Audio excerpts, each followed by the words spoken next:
जानवरों द्वारा अपनी ही प्रजाति के सदस्यों पर हमला करने का कार्य प्राकृतिक दुनिया में एक प्रचलित और जटिल घटना है। ये व्यवहार भोजन क्षेत्र और साथी जैसे महत्वपूर्ण संसाधनों के लिए विशेष रूप से प्रभावशाली पुरुषों या सामाजिक समूहों के बीच भयंकर प्रतिस्पर्धा से उत्पन्न होता है।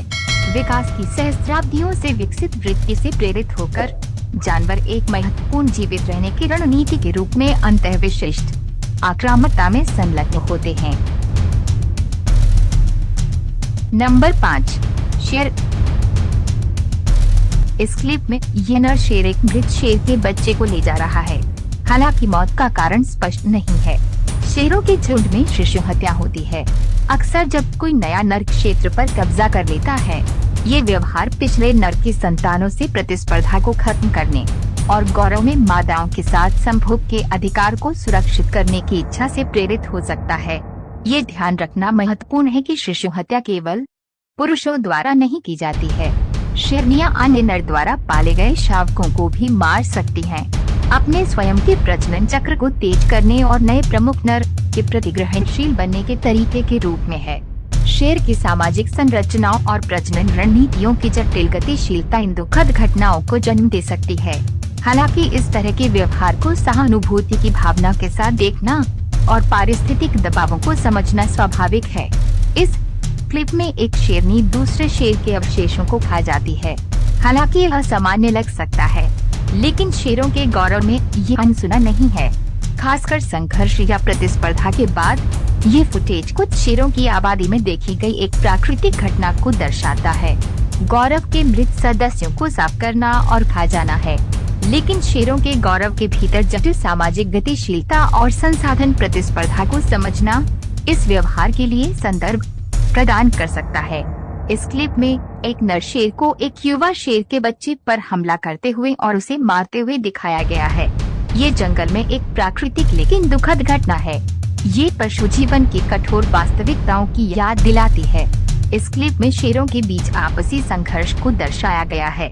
नर शेर एक शेरनी को मार रहे हैं, जिसके परिणाम स्वरूप एक मादा की दुखद मृत्यु हो जाती है और शेर उसे खा रहे हैं। ये बातचीत हालांकि कठोर है, शेरों की आबादी के भीतर जटिल सामाजिक पदानुक्रम और जनसंख्या नियंत्रण में योगदान करती है। नंबर 4, ध्रुवीय भालू। नॉर्वे के स्वालबार्ड में एक फोटोग्राफी अभियान के दौरान एक चौंकाने वाली खोज सामने आई। वन्यजीव विशेषज्ञों के एक दल ने एक दिल दहला देने वाला दृश्य देखा। एक बड़े नर ध्रुवीय भालू ने एक युवा ध्रुवीय भालू के बच्चे को मार डाला था और खा रहा था। शिशु हत्या माता पिता द्वारा अपनी ही संतान को मारने का कृत्य ध्रुवीय भालुओं में एक प्रलेखित लेकिन शायद ही कभी देखा जाने वाला व्यवहार है। आर्कटिक में इन शानदार प्राणियों का 28 वर्षों तक अध्ययन करने के बावजूद अनुभवी ध्रुवीय भालू विशेषज्ञ के लिए ये भीषण घटना अभियान का नेतृत्व करने वाली पहली घटना थी। इस त्रासदी को और बढ़ाते हुए मादा भालू शावक की मां अवशेषों को खाने के लिए बर्फ के प्रवाह के पास पहुंची। नॉर्वेजियन पोलर इंस्टीट्यूट द्वारा एक शोध परियोजना के हिस्से के रूप में टाइगर निगरानी की गई। वैज्ञानिकों ने पुष्टि की कि वो 14 साल की थी और उस वर्ष केवल एक शावक था। अफसोस की बात तो है कि जन्म के तुरंत बाद शोधकर्ताओं द्वारा टैग की गई 9 किलो की मादा शावक जीवित नहीं बची। हालांकि ध्रुवीय भालू का नरभक्षण असामान्य नहीं है, लेकिन मनुष्यों द्वारा इसे शायद ही कभी देखा जाता है। ये घटना संभवतः पहली बार इतने विवरण के साथ वीडियो में कैद की गई है। दुर्भाग्य से ये आखिरी नहीं हो सकता। विशेषज्ञों ने चेतावनी दी है कि जैसे जैसे आर्कटिक समुद्री बर्फ पिघलती है, ध्रुवीय भालुओं के लिए अपना सामान्य शिकार ढूंढना कठिन होता जा रहा है। नरभक्षी व्यवहार अधिक आम हो सकता है। Number 3, shark. कुछ शार्क प्रजातियां एक आकर्षक व्यवहार प्रदर्शित करती हैं, जिसे आंतरिक नरभक्षण के रूप में जाना जाता है, जहां वे अपनी ही तरह के अंडे खाते हैं। ये निषेचित और अनिषेचित दोनों अंडों के साथ हो सकता है। ये घटना आंतरिक उपभोग तक ही सीमित नहीं है, क्योंकि कुछ शार्क एक अलग प्रकार के नरभक्षण में भी संलग्न होती हैं, जहां वे पानी में अंडे देती हैं और अपने सामने आए अनिषेचित अंडों को खा जाती हैं। महान सफेद शार्क समुद्र के निर्विवाद राजा ने भयानक शिकार के लिए अपनी प्रतिष्ठा अर्जित की है। हाल ही में गिलबर्ट ए नामक 4.8 मीटर की ग्रेट व्हाइट ने ऑस्ट्रेलिया के तट से सिर्फ 50 समुद्री मील दूर एक प्रतिद्वंद्वी शार्क पर हमला करके शोधकर्ताओं को आश्चर्यचकित कर दिया। मैंग्रोव लेमन युवा शार्क के लिए एक शांत दिखने वाली नर्सरी बढ़ते ज्वार के साथ शिकार के मैदान में बदल जाती है। ये अप्रत्याशित मुठभेड़ समुद्र के शीर्ष शिकारी पदानुक्रम के भीतर जीवन की जटिल और कभी कभी क्रूर वास्तविकता को उजागर करती है। ये ब्लैक कटिप शार्क अपने चिकने शरीर और नुकीले पंखों के साथ छोटे बड़े सफेद जैसे दिखते हैं। इस एक्वेरियम सेटिंग में एक शार्क सहजता से कैटफिश को खा जाती है।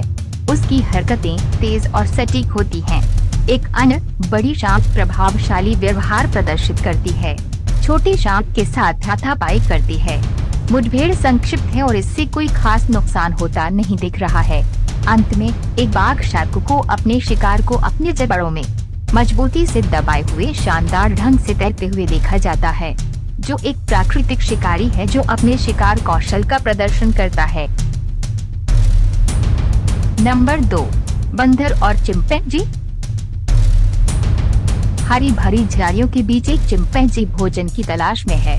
इसकी उपस्थिति आसपास के छोटे बंदरों के बीच अलार्म की लहरें भेजती है। चिंपैंजी जबकि मुख्य रूप से फल खाते हैं, कभी कभी छोटे जानवरों का शिकार कर सकते हैं और उन्हें खा सकते हैं। एक चिंपैंजी द्वारा एक युवा बंदर को पकड़ने का दृश्य वास्तव में परेशान करने वाला है, लेकिन ये याद रखना महत्वपूर्ण है कि इस प्रकार का व्यवहार अपेक्षाकृत दुर्लभ और जटिल है। हालांकि उनके पास तेज दांत और असाधारण ताकत होती है, लेकिन चिंपांजी शायद ही कभी जानबूझकर हत्या करते हैं, बल्कि अन्य प्राइमेट्स के साथ उनकी बातचीत अक्सर सामाजिक गतिशीलता और संसाधनों के लिए प्रतिस्पर्धा से प्रेरित होती है। चिंपांजियों के बीच देखे गए पीछा और उत्पीड़न में उनके सटीक इरादों को समझना मुश्किल है। इसमें विभिन्न कारक शामिल हो सकते हैं, जैसे समूह के भीतर प्रभुत्व स्थापित करना, क्षेत्र की रक्षा करना या अंतर प्रजाति संघर्ष को हल करना। विशिष्ट कारण के बावजूद हंगामा इन बुद्धिमान प्राइमेट्स के जटिल सामाजिक जीवन को रेखांकित करता है। चिंपैंजी की पारिस्थितिक भूमिका और जटिल व्यवहार की सराहना करना अधिक रचनात्मक है। वे आकर्षक प्राणी हैं, जो अपनी पारिस्थितिक तंत्र के संतुलन को बनाए रखने में महत्वपूर्ण भूमिका निभाते हैं। नंबर 1, जंगली कुत्ते। जंगली जानवर अक्सर ऐसे व्यवहार प्रदर्शित करते हैं जो मानवीय दृष्टिकोण से कठोर लग सकते हैं, जबकि कुछ प्रजातियों में अंतःविशिष्ट आक्रामकता और यहाँ तक कि नरभक्षण भी हो सकता है। संदर्भ को समझना महत्वपूर्ण है। शिकार का शिकार करने वाले जंगली कुत्ते क्रूर लग सकते हैं, लेकिन ये भोजन और जीवित रहने का उनका प्राकृतिक तरीका है। अन्य कुत्तों सहित मृत जानवरों को खाने वाले आवारा कुत्ते हताशा और भूख से प्रेरित हो सकते हैं। उनके सामने आने वाले पारिस्थितिक दबावों को स्वीकार किए बिना केवल कार्य पर ध्यान केंद्रित करना एक अधूरी तस्वीर पेश कर सकता है। कुछ स्थितियों में कुछ प्रजातियों में माताएं संतान के अस्तित्व के संबंध में कठिन विकल्प चुन सकती हैं, जिससे व्यवहार क्रूर प्रतीत होता है। जैसे अस्पष्ट शब्दों में वर्णित करने से असंवेदनशील अटकलों से बचा जाता है और जटिल पशु व्यवहार की जिम्मेदार व्याख्या को बढ़ावा मिलता है। दोस्तों, हमें विश्वास है कि यह वीडियो आपको अच्छा लगा होगा, तो सब्सक्राइब और लाइक करें ताकि हमको मोटिवेट मिले। अगले वीडियो में ऐसे अच्छे टॉपिक लेकर फिर से जरूर मिलेंगे दोस्तों। तब तक के लिए आप अच्छा से और सही सलामत से रहे। Thank you.